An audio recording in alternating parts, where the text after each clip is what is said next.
Okay, picture this. You save a little money this month. Not a lot, maybe a few $100s. You feel proud for about 10 minutes. Then something breaks, or rent goes up, or you swipe your card a few extra times because you deserve it. And by the end of the month, you're right back where you started. And what's frustrating is you did everything right. You followed the advice. You made a budget. You skipped coffee. You tried to save 10%. You even watched videos like this. And yet, nothing actually changed. If that made you slightly uncomfortable, good, because that's literally most people. My name is Denver, and I spend way too much time thinking about why financial advice sounds so simple, but almost never works. And if you're someone who feels like you're trying to do all the right money things, but somehow still feels stuck, hit subscribe and give this video a thumbs up. Because here's the thing. The problem isn't that financial advice is wrong, it's that it's incomplete. And in some cases, it's actively misleading. Now look, for decades, we've been told the same handful of money rules. Spend less than you earn, save early, invest for the long term, avoid debt, be patient. On paper, that's flawless. Mathematically, correct. Historically, proven. Logically, impossible to argue with. So why doesn't it work for most people? Why do surveys show that nearly 60% of Americans can't cover a $1,000 emergency without borrowing, even though this advice has been repeated endlessly? Data from the Federal Reserve shows this hasn't meaningfully improved in years.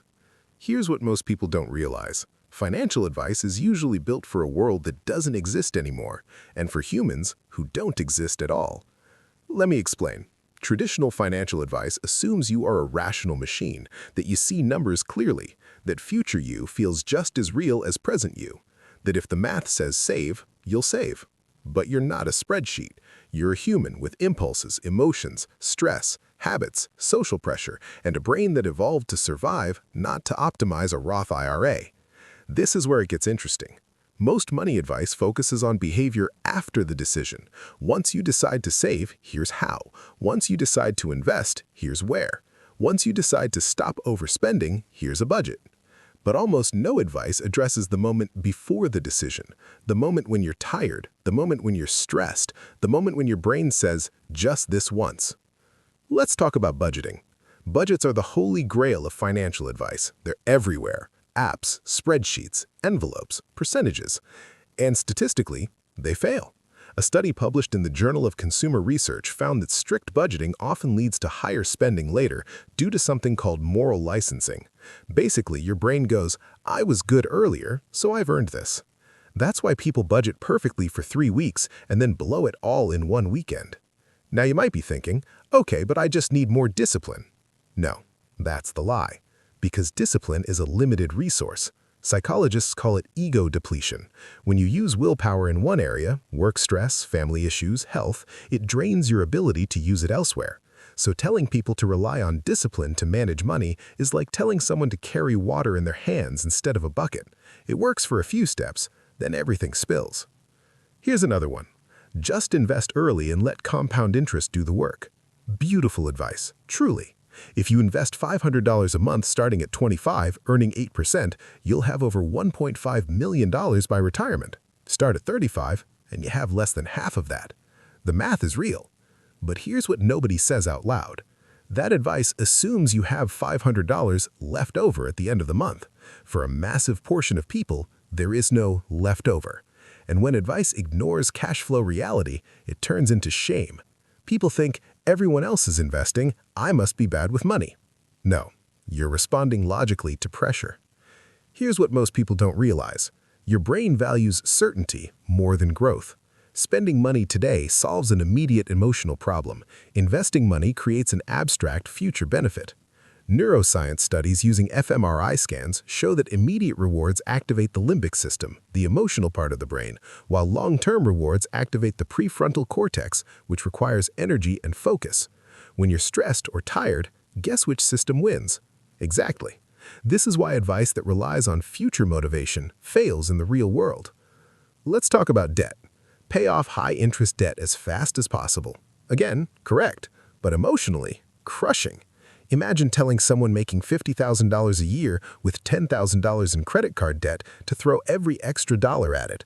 That could mean years of zero visible progress, no savings, no investments, no wins. Psychologically, that's brutal. Behavioral economists have shown that humans stick to goals longer when they see progress, even if it's mathematically suboptimal.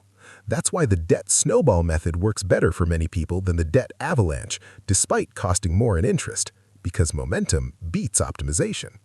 Now look, this isn't about saying financial advice is useless, it's about understanding why it doesn't stick.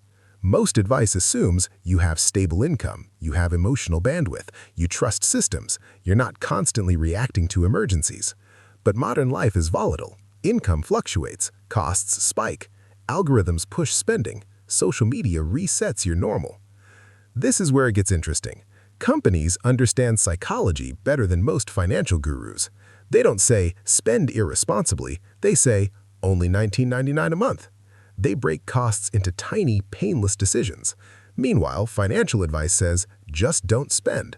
One side designs for how humans actually behave, the other hopes you'll act differently.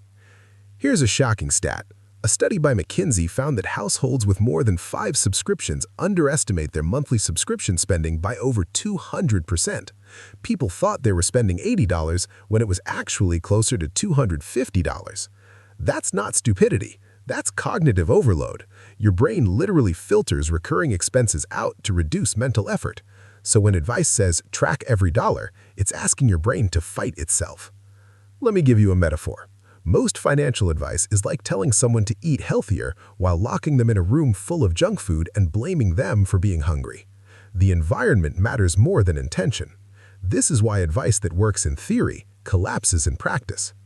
Now you might be thinking, okay, so what actually works then? Here's the shift. Stop trying to out-discipline your psychology. Start designing around it. Instead of budgeting, automate. Money you never see is money you don't argue with. If your paycheck hits your account and $300 immediately moves to savings or investing, your brain doesn't register it as loss. It was never available in the first place. That's not willpower, that's architecture. Instead of relying on motivation, reduce friction. Unsubscribe, delete saved cards, add a 24-hour rule, not because it's logical, but because impulse decays over time. Studies show that delaying purchases by even one day reduces impulsive spending by over 40%. Instead of focusing on big goals like retirement, create near-term wins. Build a $1,000 emergency fund first, even if it's not optimal on paper. That small cushion reduces financial stress, which improves decision-making across the board. Stress literally lowers IQ temporarily. When you reduce stress, your money decisions improve without effort. This is where psychology meets math. Once your baseline is stable, the math finally gets room to work. Then investing advice starts making sense. Then compound interest matters. Then optimization becomes relevant. Another big shift. Stop asking, how do I spend less? Start asking, how do I make my spending automatic and boring? The less attention money requires, the better you'll do. Here's what most people don't realize. Wealth isn't built by constant financial decisions.